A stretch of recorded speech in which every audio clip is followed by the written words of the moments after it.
Hello नमस्कार दोस्तों, स्वागत है आप सभी का गोल्डन इंडिया की इस प्रेस वीडियो में। तो आइए दोस्तों जानते हैं आज के मुख्य समाचार की दिन भर की काम की बड़ी खबरें। आगे बढ़ने से पहले आपसे एक छोटी सी विनती है कि इस वीडियो को लाइक करने के साथ में नीचे दिया गया सब्सक्राइब का बटन दबाना बिल्कुल भी मत भूलिएगा। तो दोस्तों आज की पहली बड़ी खबर है, कांग्रेस को मोदी फोबिया हो गया है। हैदराबाद बैठक से गृह मंत्री अमित शाह ने साधा निशाना। जी हाँ दोस्तों, केंद्रीय गृह मंत्री अमित शाह ने हैदराबाद से विपक्षी दलों पर निशाना साधते हुए उन्हें बिखरा हुआ बताया। कांग्रेस पर करारा हमला करते हुए उन्होंने कहा कि देश की प्रमुख विपक्षी पार्टी में लोकतंत्र स्थापित करने के लिए उसके ही सदस्य लड़ रहे हैं, लेकिन गांधी परिवार डर के कारण अध्यक्ष पद का चुनाव नहीं कर पा रहा है। उन्होंने यह भी कहा कि कांग्रेस को मोदी फोबिया हो गया है, वह देश हित के निर्णय का भी विरोध करने लगी है। भाजपा की राष्ट्रीय कार्य समिति की बैठक के दौरान पारित राजनीतिक प्रस्ताव पर अपनी बात करते हुए शाह ने यह भी कहा कि अगले 30 से 40 साल भाजपा के होंगे और भारत विश्व गुरु बनेगा। इसके बाद में दोस्तों आज की अगली बड़ी खबर है, बुंदेलखंड एक्सप्रेस वे का शुभारंभ करने जालौन आएंगे पीएम मोदी और सीएम योगी, अधिकारियों ने भगवा में किया माहौल। जी हां दोस्तों, प्रधानमंत्री नरेंद्र मोदी जुलाई महीने के दूसरे सप्ताह में जालौन के बड़ागांव और केथेरी के पास से निकलने वाले बुंदेलखंड एक्सप्रेस वे का शुभारंभ करने के लिए प्रदेश के मुख्यमंत्री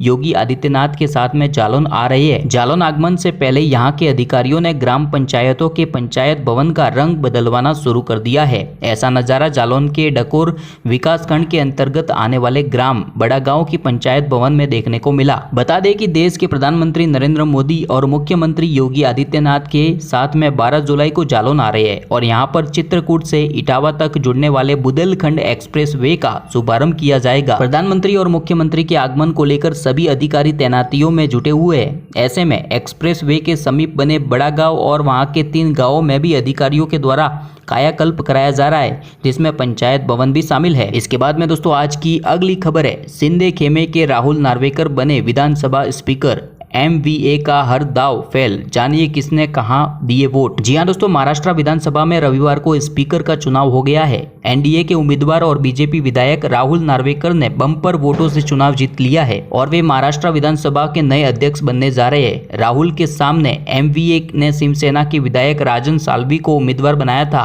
लेकिन एमवीए का ये दावा कामयाब नहीं हो सका है और गठबंधन के उम्मीदवार को हार का सामना करना पड़ा। 288 सदस्यीय महाराष्ट्र विधानसभा में एक विधायक की मृत्यु हो चुकी है। ऐसे में अभी विधानसभा में 287 सदस्य हैं। स्पीकर चुनाव में जीत के लिए 144 वोट चाहिए थे। बीजेपी के राहुल नार्वेकर को 164 वोट मिले, यानी कि जीत के लिए जरूरी 144 से 20 वोट ज्यादा मिले हैं। राहुल नार्वेकर ने अपने प्रतिद्वंदी को 47 वोटों के अंतर से हराया है, जबकि विपक्ष के उम्मीदवार राजन साल्वी को 107 विधायकों ने वोट किया। इसके बाद में आज की अगली खबर है, हैदराबाद का भी बदलेगा नाम, पीएम मोदी ने कार्यकर्ताओं के सामने कहा भाग्यनगर। जी हां दोस्तों, प्रधानमंत्री नरेंद्र मोदी ने हैदराबाद में चल रही भारतीय जनता पार्टी की 2 दिवसीय राष्ट्रीय कार्यकारिणी की बैठक को संबोधित किया। बैठक के आखिरी दिन पीएम मोदी ने हैदराबाद को भाग्यनगर कहकर संबोधित किया और इसके बाद से अब ये चर्चा शुरू हो गई है कि क्या अब इस शहर का नाम भी बदलने वाला है। पीएम ने कहा है कि हैदराबाद भाग्यनगर है जो हम सभी के लिए अहमियत रखता है। बीजेपी नेता रविशंकर प्रसाद ने बताया, पीएम मोदी ने कहा है कि हैदराबाद भाग्यनगर है जो हम सभी के लिए एक अहमियत रखता है। सरदार पटेल ने अखंड भारत की नींव रखी और अब इसे आगे ले जाने की जिम्मेदारी भाजपा की है। उन्होंने कहा कि प्रधानमंत्री ने आज बहुत ही विस्तार से भाजपा के लिए अवसर, भाजपा के इतिहास के विकास की यात्रा,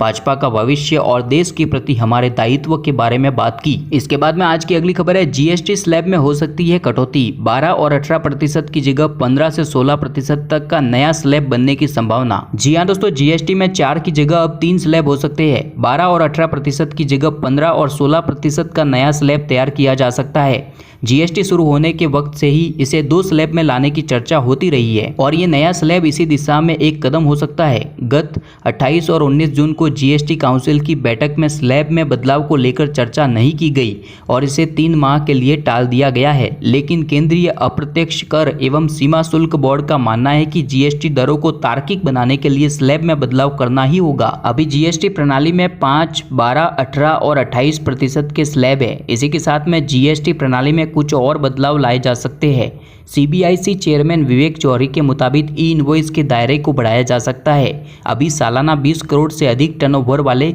कारोबारियों को ई इनवॉइस जारी करना अनिवार्य है, लेकिन अब 20 करोड़ की सीमा को घटाकर 5 से 10 करोड़ के बीच में किया जा सकता है। यानी कि 5 से 10 करोड़ रुपए के बीच सालाना कारोबार करने वाले के लिए जल्दी ई इनवॉइस अनिवार्य हो सकता है। इसके बाद में आज की अगली खबर है, दिल्ली एनसीआर में बारिश से मौसम सुहाना, बिहार के इन जिलों में अलर्ट। जाने एक मौसम का ताज़ा अपडेट। जी हाँ दोस्तों, दिल्ली एनसीआर कई इलाकों में रविवार दोपहर को झमाझम बारिश हुई, मौसम सुहाना हो गया। बारिश ने जहां पर उमस भरी गर्मी से राहत दिलाई है, तो वहीं तापमान में अभी गिरावट आ गई है। मौसम विभाग ने शनिवार को ही अपने पूर्वानुमान में दिल्ली में अगले 3 दिन में बारिश की संभावना होने की संभावना जताई थी। इसी वजह से गर्मी से काफ़ी राहत मिली है, तो वहीं तापमान भी सामान्य से कम दर्ज हो रहा है।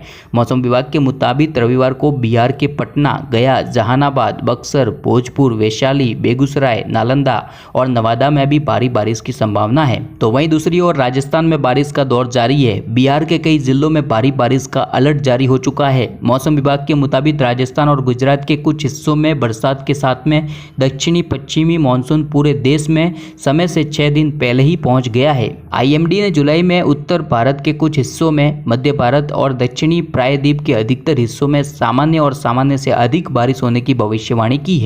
मौसम विभाग के मुताबिक छत्तीसगढ़, ओडिशा में अलग अलग जगहों पर भारी बारिश हो सकती है। इसी के साथ में हिमाचल प्रदेश, उत्तराखंड, पूर्वी मध्य प्रदेश, बिहार, झारखंड, गंगीय पश्चिमी बंगाल, असम और मेघालय में अलग अलग जगहों पर भारी बारिश होने की संभावना है। इसके बाद में आज की अगली खबर है, व्हाट्सएप यूजर के लिए बड़ी खुशखबरी, अब 2 दिन पुराने मैसेज को भी कर सकेंगे डिलीट। जी हाँ दोस्तों, व्हाट्सएप पर भेजे गए मैसेज को डिलीट करने वाले फीचर यानी कि डिलीट मैसेज फॉर एवरीवन से काफी आसानी हो गई है। हालांकि इस फीचर में मैसेज को घंटे भर बाद या पुराने होने पर डिलीट नहीं किया जा सकता है। शुरुआत में यूजर को मैसेज डिलीट करने के लिए सिर्फ 8 मिनट का समय मिलता था, हालांकि बाद में इसको बढ़ाकर 1 घंटा कर दिया। अब कंपनी इस फीचर से जुड़ी एक और राहत की खबर लाई है। दरअसल व्हाट्सएप चैट में भेजे गए मैसेज को डिलीट करने की लिमिट को बढ़ाने जा रही है। जी हाँ, रिपोर्ट से मिली जानकारी के मुताबिक यूजर अब चैट में से 2 दिन पुराने मैसेज को भी डिलीट कर सकेंगे। वी बीटा इन्फो की रिपोर्ट के मुताबिक व्हाट्सएप के लेटेस्ट बीटा 2.2215.8 के कुछ यूजर के लिए मैसेज डिलीट करने की लिमिट को 2 दिन 12 घंटे तक बढ़ा दिया गया है। मौजूदा समय में यह लिमिट सिर्फ 1 घंटा 8 मिनट और 16 सेकंड की है, जिसके बाद में मैसेज को डिलीट फॉर एवरीवन नहीं किया जा सकता है। इसके बाद में दोस्तों आज की अगली खबर है, इंडिया में लॉन्च हुई सस्ती इलेक्ट्रिक बाइक, सिंगल चार्ज में चलेगी 100 किलोमीटर, कीमत भी है कम। जी हाँ, एटू मोबाइल नाम के एक नई इलेक्ट्रॉनिक वाहन ब्रांड ने भारत में एक electric bike Atom Vader launch की है। नई बाइक को कैफे रेसर फॉर्मेट में तैयार किया गया है। बाइक को 99,999 रुपए की कीमत में लॉन्च किया गया है और कंपनी का दावा है कि इसे शुरुआती कीमत पर पेश किया गया है।